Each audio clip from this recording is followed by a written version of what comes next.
A partir deste momento, estaremos transmitindo para a comunidade espírita de Ponte Nova e região, palestra realizada por Dodora Mussi, com o tema Obediência e Resignação, do grupo Irmão Fritz.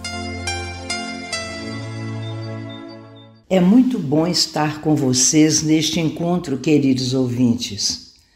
Vamos rogar a Jesus, nosso mestre e guia, que nos conceda um entendimento fácil deste estudo e que possamos ter a boa vontade de colocá-lo no nosso dia a dia.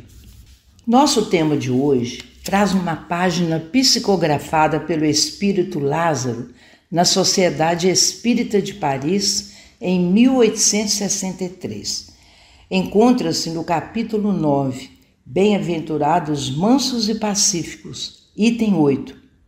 Obediência e resignação. Para compreendermos a profundidade de sua mensagem, melhor recorrermos ao dicionário, a fim de deixarmos bem claro o que é obediência e resignação. Obediência significa ato ou efeito de obedecer, ceder, cumprir, seguir, submeter-se à vontade de alguém, cumprir uma ordem, aceitar uma determinação, respeitar uma lei ou mandato, respeitar um superior ou pessoa mais velha. Resignação quer dizer conformação, submissão, concordância, renúncia, tranquilidade, serenidade. Olhando para essas palavras, nosso orgulho, que chamamos de amor próprio, logo se espanta. Relacionamos obedecer com abaixar a cabeça para tudo, enquanto resignar-se nos lembra passividade e acomodação. O espírito Lázaro alerta logo no início de sua mensagem. A doutrina de Jesus ensina sempre a obediência e a resignação, duas virtudes companheiras da doçura, muito ativas, embora os homens as confundam erroneamente com a negação do sentimento e da vontade. Lázaro explica: obediência é o consentimento da razão e a resignação é o consentimento do coração, ou seja, quando compreendemos e aceitamos a dor amorosamente, humildemente. No cotidiano, nas relações de trabalho, obedecemos à chefia, numa relação de subalternidade. Obedecemos à autoridade paterna e materna quando crianças ou imaturos, reconhecendo nossa falta de condição de responder por nós mesmos. Nos dois casos, a rebeldia é a energia que surge quando não aceitamos a autoridade e quase sempre traz consequências nefastas. Obediência também é atender aos dispositivos das leis em geral. No trânsito, por exemplo, a desobediência traz como consequência a multa, punindo a infração ou ainda a morte, quando o desrespeito causa acidentes fatais. Para que a obediência seja justa e plena, requer para isso a compreensão da autoridade daquilo a que se obedece. Naturalmente, o espírito mensageiro se refere às leis de Deus ou leis naturais, que são o código de conduta para vivermos em paz a nossa existência na Terra. Jesus resumiu toda a lei de Deus e os profetas na máxima: amai a Deus sobre todas as coisas e ao próximo como a si mesmo. Transformou com seu ensinamento a lei do amor como código moral válido para todos os tempos da humanidade. Vejamos o que nos diz Emmanuel no livro Pão Nosso, psicografado por Chico Xavier pelo Espírito Meimei. A quem obedeceis? Acaso atendes, em primeiro lugar, às vaidades humanas ou às opiniões alheias, antes de observares o conselho do Mestre Jesus? É justo refletirmos sempre quanto a isso, porque somente atendendo em tudo aos ensinamentos vivos de Jesus é que podemos caminhar rumo à libertação. Para ilustrar essa passagem, trouxemos uma mensagem narrada por Jesus. Ele conta que certo homem desejou preparar-se para viver entre os anjos do céu. Ele suplicou tanto essa bênção a Deus que, através da inspiração, Jesus o enviou o aprimoramento necessário. Empregou-se com o antigo mestre escultor e em breve tempo demitiu-se, dizendo que o patrão era intratável. Em seguida, empregou-se numa madeireira de um velho escultor. Abandonou também, dizendo que o patrão era insuportável. Depois empregou-se com um operário conhecido, especializado em construção de colunas em estilo grego. Não tardou em deixar o emprego, dizendo que não tolerava suas exigências. Logo após, foi trabalhar sob as ordens de um escultor de ornamentações em arcos festivos. Homem experiente, mas no final da semana fugiu aos compromissos assumidos, dizendo ter encontrado um chefe violento e irritadiço. Depois foi trabalhar com um fabricante de arcos preciosos, mas em poucos dias se afastou, alegando que o patrão era cruel e desumano. Esse candidato ao céu encontrou em toda a parte o erro, a maldade e a perseguição naqueles que o dirigiam, até que a morte veio buscá-lo à presença dos anjos do céu. Não os encontrou tão sorridentes quanto esperava. Ficou surpreso. Um deles, muito triste, perguntou: Amigo, por que não te preparaste antes aos deveres do céu? Envolvido nas sombras, respondeu em pranto que só havia encontrado exigência e dureza no seu caminho. O mensageiro disse-lhe com amargura: Deus chamou-te a servir em teu próprio benefício e não a julgar. Ninguém escapará à justiça divina. Cada homem dará conta de si mesmo a Deus. Como poderás entender o ministério celestial se fugiste dos teus compromissos, alegando de que os outros eram incapazes e indignos? E aquele trabalhador respondeu pela queda impensada. Jesus fez uma pausa e concluiu: quem estiver sob o domínio de pessoas enérgicas e endurecidas na disciplina, se souber exercitar a obediência e resignação, conseguirá excelentes resultados. Os mestres do mundo sempre reclamam a lição de outros mestres, mas a obra do bem, quando realizada para todos, permanece eternamente. Quando examinamos essa proposta, percebemos que aquele que verdadeiramente ama não magoa, não fere, não discrimina, não agride, não mente, não trai, semeia o bem e a concórdia e procura sempre estar em paz com sua consciência no cumprimento dessa proposta educativa da lei de amor. Naturalmente, cada um de nós em sua idade espiritual evolutiva tem uma determinada capacidade de amar conforme a maturidade espiritual conquistada. A lei não nos convoca a fazer o que não aprendemos, mas obedecer na medida de nossa capacidade. O que se espera de cada um de nós em relação à obediência? Que, de fato, cumpramos a lei de amor, da qual se destacam 5 pontos principais. Primeiro, fazer aos outros somente aquilo que queremos para nós. Está em Mateus capítulo 7, versículo 12. Segundo, amar aos inimigos. Está em Mateus capítulo 5, versículos 43, 44. Terceiro, a caridade desinteressada. Está em Mateus capítulo 6, versículos de 2 a 4. Quarto, oferecer a outra face. Mateus capítulo 5, versículos de 38 a 41. E quinto, o perdão incondicional. Está em Mateus capítulo 18, versículos 21 e 22. Obedecer a Deus é fazer todo o bem ao nosso alcance, reconhecendo que a força do amor é a maior ferramenta transformadora da realidade, nem sempre agradável de nossas vidas. Nenhum de nós está isento da visita ocasional da dor e do sofrimento. Fazer o bem é um recurso terapêutico nessas oportunidades.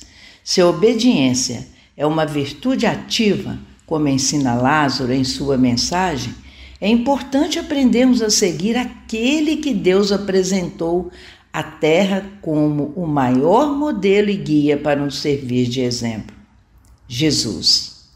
Na síntese da doutrina de Jesus, encontramos o amor como a lei maior.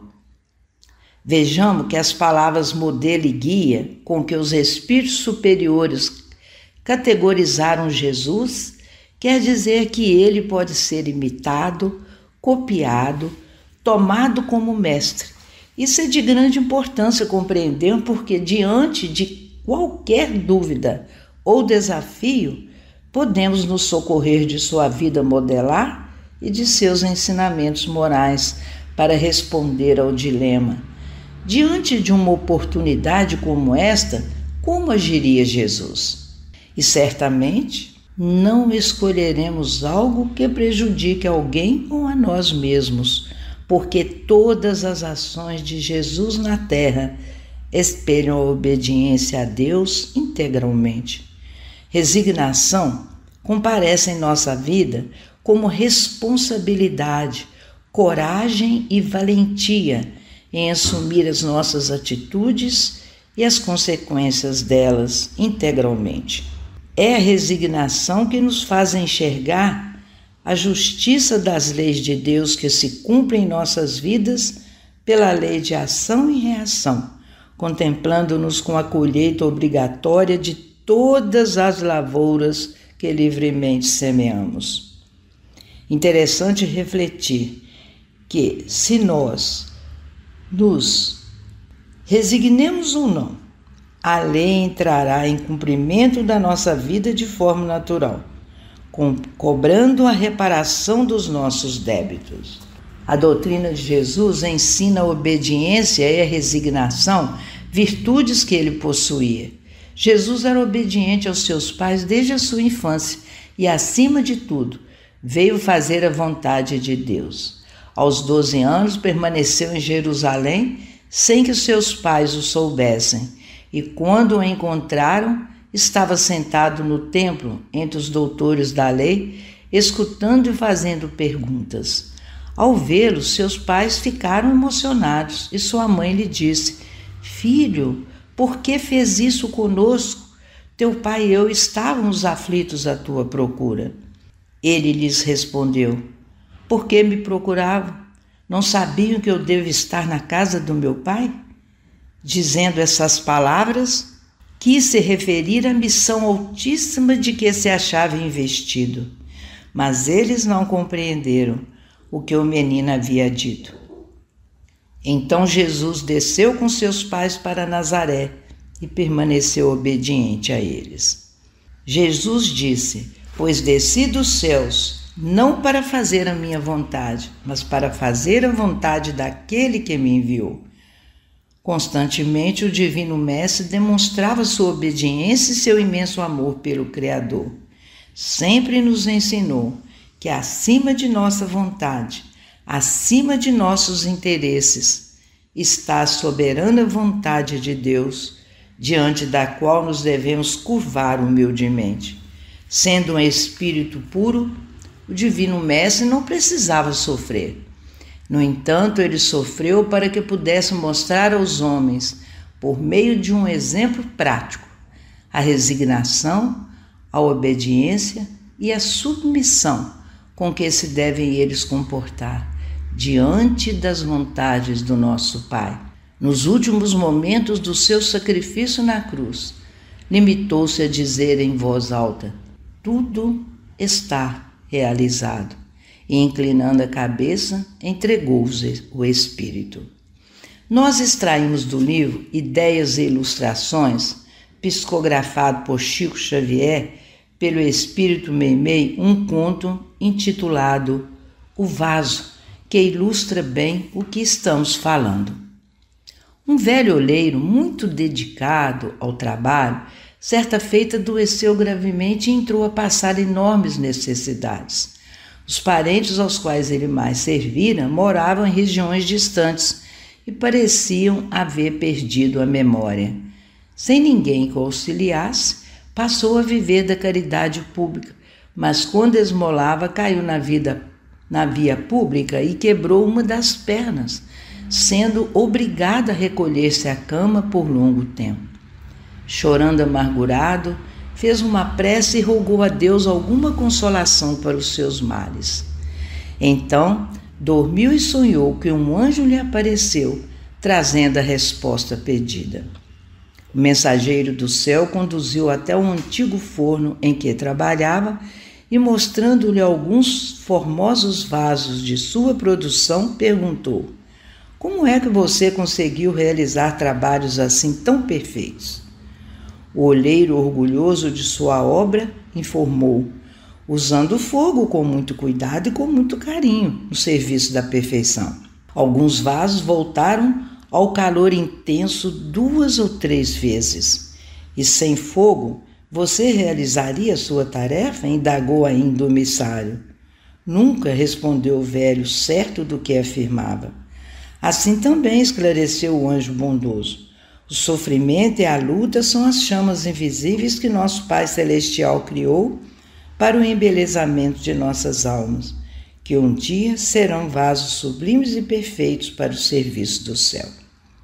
Nesse instante, o doente acordou, compreendeu a vontade divina e rendeu graças a Deus. É preciso confiar o nosso coração a Jesus para que nossa existência possa receber sua vontade santificante. Aprendendo na escola da disciplina, reconhecemos que ensinaremos com segurança, tendo Jesus no leme. A obediência e a resignação são próprios dos brandos e pacíficos, aqueles que possuirão a terra, que ao passar pelo mundo de regeneração, mudarão a sua condição.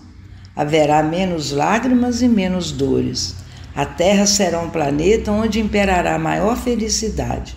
Os brandos e pacíficos herdarão a terra, porque continuarão a viver nela. Os rebeldes serão relegados a planetas menos evoluídos, onde ainda prevalece o choro e ranger de dentes preceituados por Jesus. São essas qualidades, obediência e resignação, meus irmãos, que juntamente com tantas outras que caracterizam um homem de bem, que elevarão cada vez mais o espírito à condição de bem-aventurados, que são filhos de Deus, com F maiúsculo, ou seja, que executam sua vontade e dele se aproximam. São esses que receberão as bem-aventuranças. Concluindo o estudo de hoje, vimos que, sendo a obediência o consentimento da razão, fica bem claro para a gente que não se trata de uma obediência cega, em que possamos jogar a responsabilidade nas mãos dos outros, com a desculpa de que ele pediu e eu estou obedecendo, sem nos responsabilizarmos pelo próprio ato. Como espíritos em aprendizado, temos certa dificuldade em lidar com o orgulho e o egoísmo, dificuldade em aceitar, por exemplo, os próprios erros e a condição de responder por eles. Muitas vezes não sabemos como agir ou mesmo não sabemos que posição tomar ou ainda a que lado obedecer, já que muitas são as opções. É o momento de nos acalmarmos, pedir ajuda aos amigos encarnados, aos espíritos protetores,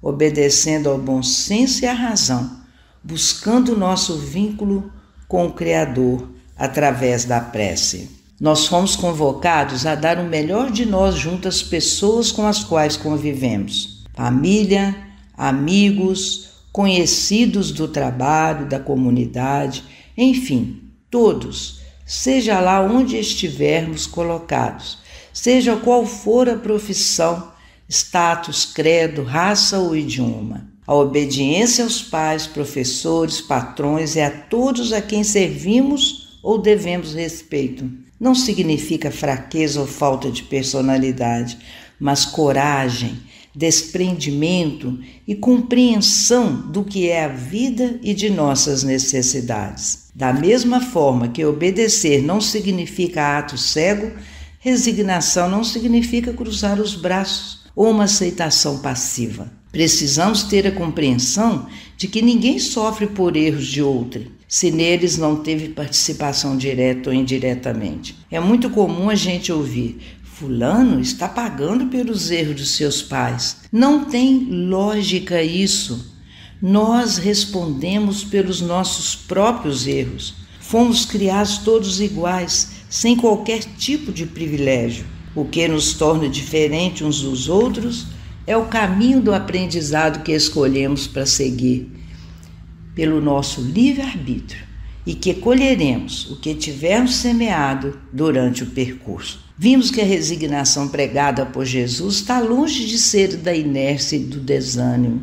Em seus ensinamentos sempre estão presentes a serenidade e a fé com que tratava os problemas mesmo os mais difíceis. Jesus nos ensina que o sofrimento é passageiro e que a resignação é um prenúncio de cura, de libertação. A dor é uma advertência, um chamamento, um alerta de que algo está em desequilíbrio. Vamos, portanto, aceitar a dor sem revolta, sem raiva, à procura de uma solução positiva para a situação. A vida, meus irmãos, é um aprendizado. Quando aceitamos as consequências dos nossos atos, compreendemos de que eles estão lapidando o nosso espírito. E Jesus nos ensina a resignação num tributo de humildade a Deus, quando diz na oração do Pai Nosso: seja feita a vossa vontade, assim na terra como no céu. Finalizando, recordamos que Jesus chamou de jugo leve a lei de amor, porque amar é uma tarefa agradável, ameniza a dor, reconforta os sentimentos e nos dá a força necessária para prosseguir amando mais, à medida que compreendemos o que essa força é capaz de fazer em favor de nossa felicidade. E se nós queremos ser felizes, vamos direcionar vontade ativa e trabalho, persistentes no estudo e na prática do Evangelho de Jesus. Só assim seremos felizes. Que Jesus, meus irmãos, abençoe e fortaleça nossa disposição para o entendimento e a resignação daquilo que não podemos modificar ainda.